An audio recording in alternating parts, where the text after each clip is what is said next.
And one point I make in the main presentation is that this report did not include or recognize what I call the 5 key words that Srila Prabhupada gave in his response that totally unlock what his real and actual response was to their question.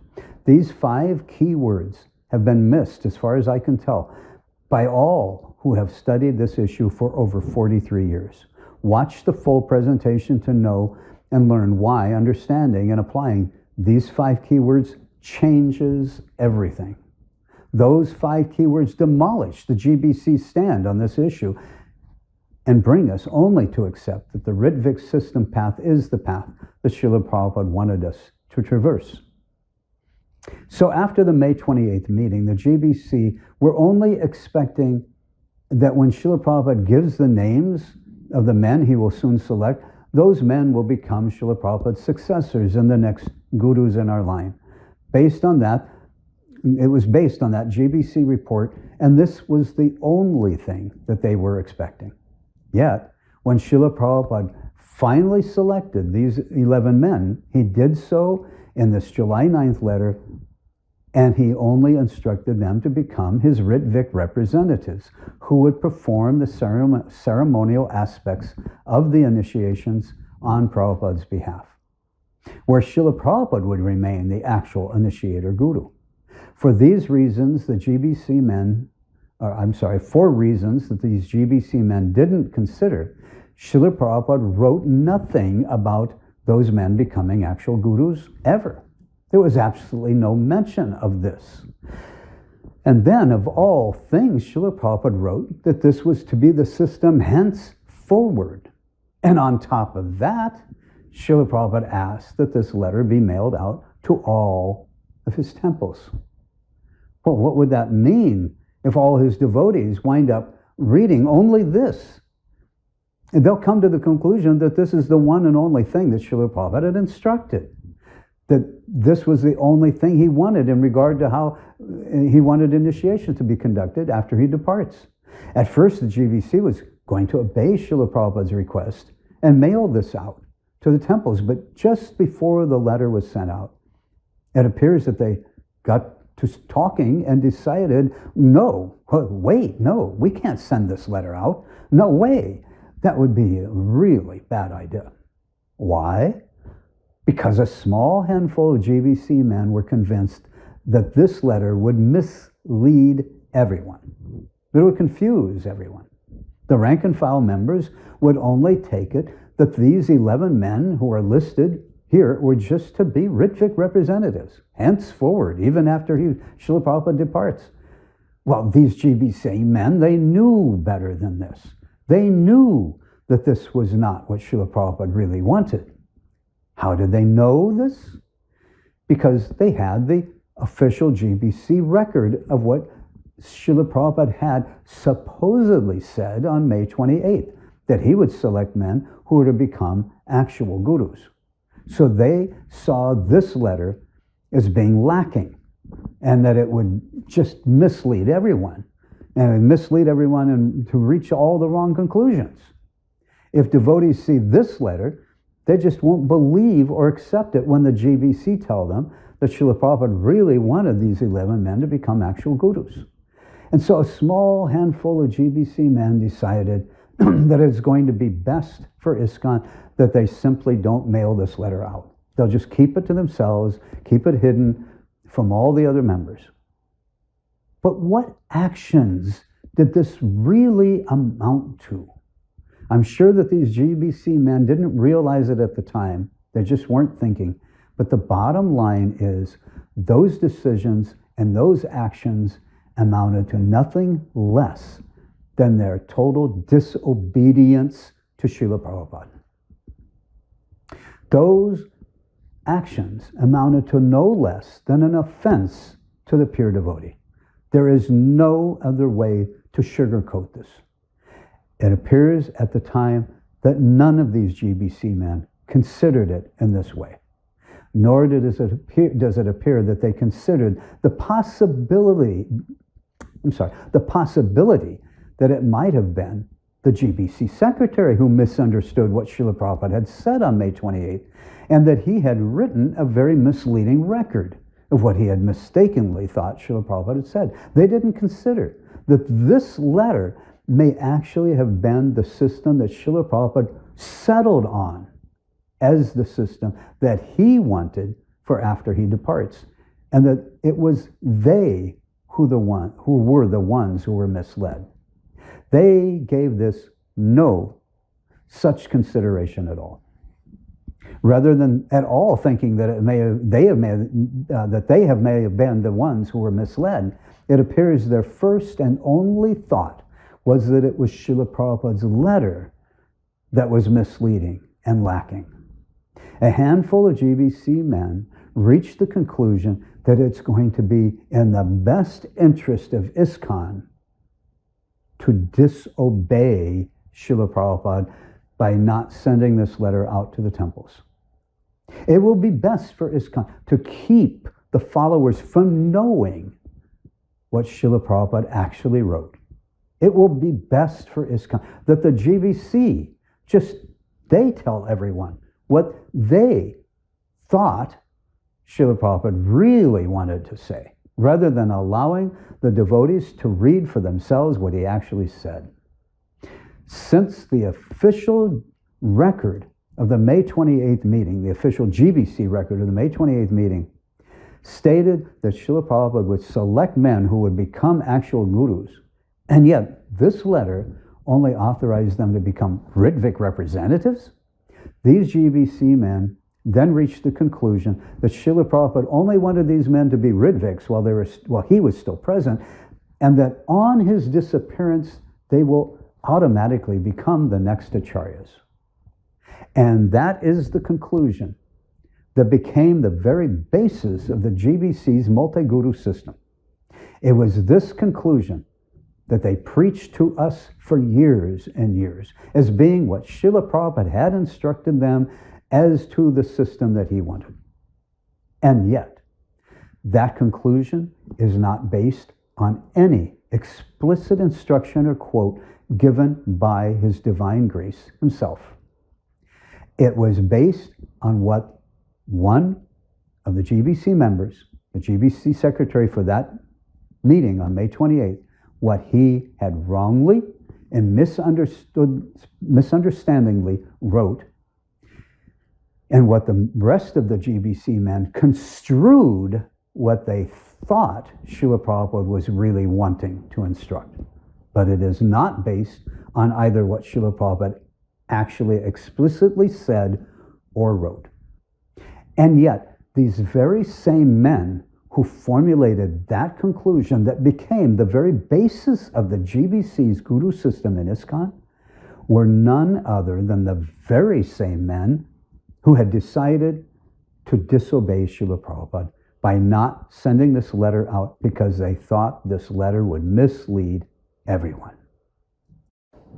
And so it was. These were the circumstances surrounding how the GBC reached their conclusions on this issue. These are the circumstances as to how it came about, and the mindset of the GBC devotees who reached these conclusions at that time.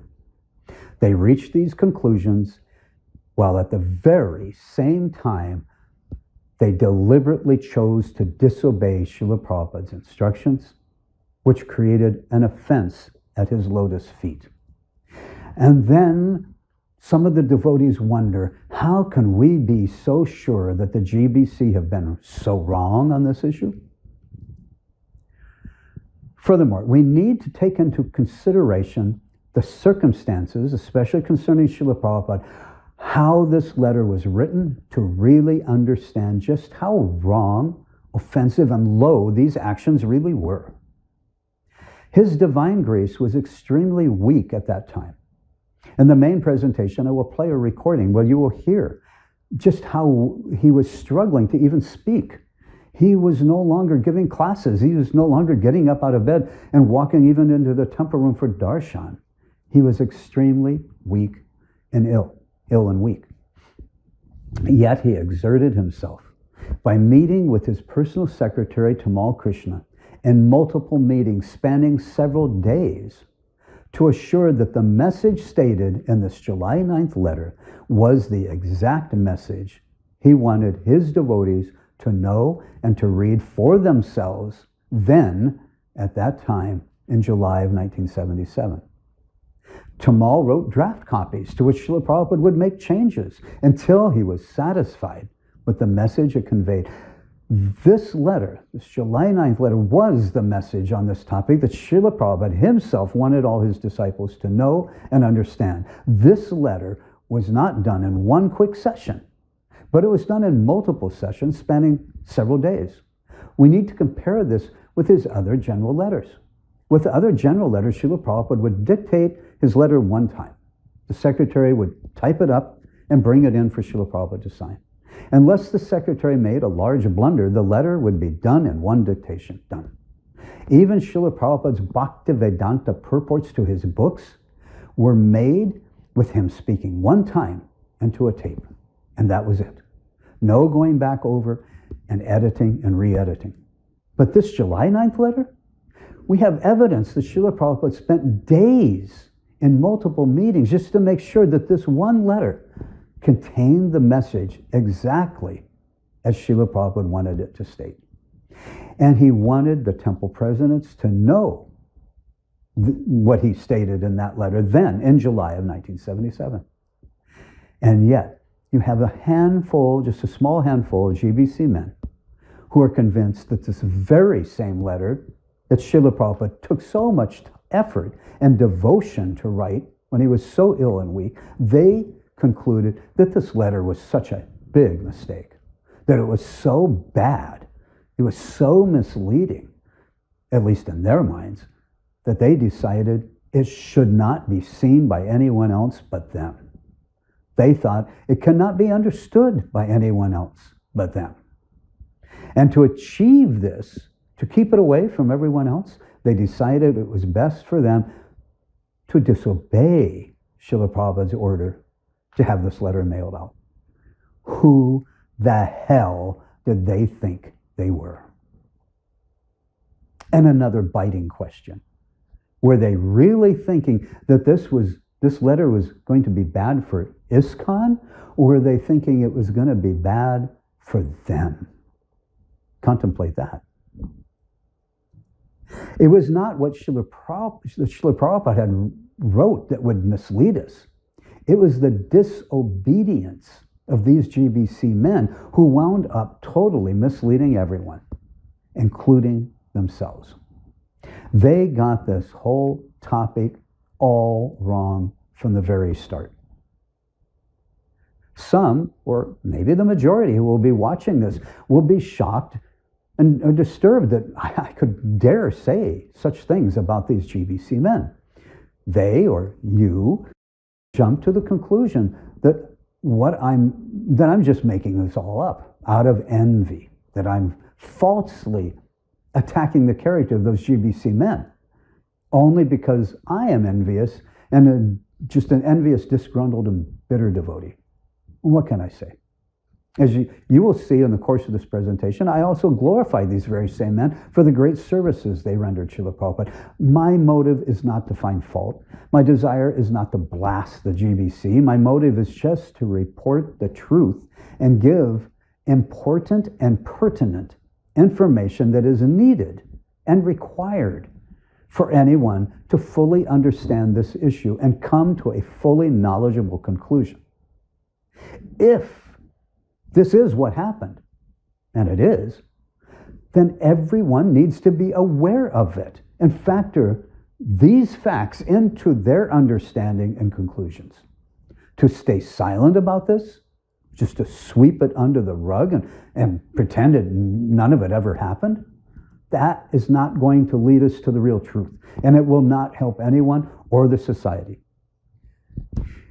It is very pertinent and very important that we know that the same men who decided on the basis of the GBC's multi-guru system, it is imperative to know that at the very same time they reached their construed conclusions on this topic, they were engaged in committing Guru Aparad by deciding it was best to deliberately disobey Srila Prabhupada and prevent the society from knowing what he, His Divine Grace, A.C. Bhaktivedanta Swami Prabhupada, wanted us to know. Obviously, this isn't part of ISKCON's history that is presented or discussed in temple meetings or during Bhagavad Gita or Bhagavatam class, although it should be, because it is not only very much a part of ISKCON's history, it is an important part of Prabhupada's history. And this needs to be known and factored in order to really understand this most important issue. Some will reject the idea that those GBC men of 1977 could have made any such decision like this, to knowingly disobey or go against Srila Prabhupada's instructions like this. Then why else was this letter never mailed out when it was Srila Prabhupada's order for it to be sent out? And why else had the GBC deliberately kept it from us for so many years? If you will take the time to at least view my personal story, you will learn that this was not an isolated incident, and that these very same GBC men took very similar actions directly involving and offending and actually personally hurting Srila Prabhupada around this very same time period concerning a different topic. I will present sufficient evidence in the main presentation to verify that.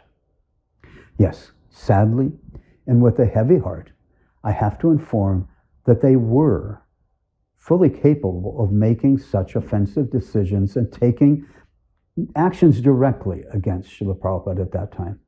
They not only did this one time, but I personally know of at least that one other time as well. These incidents did take place. They are a part of our history. They are part of Srila Prabhupada's history. They are not good things.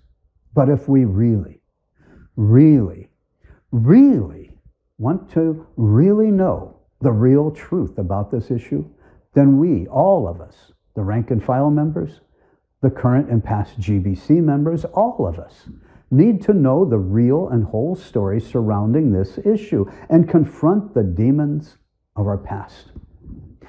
In part, that is what this presentation is aiming to do.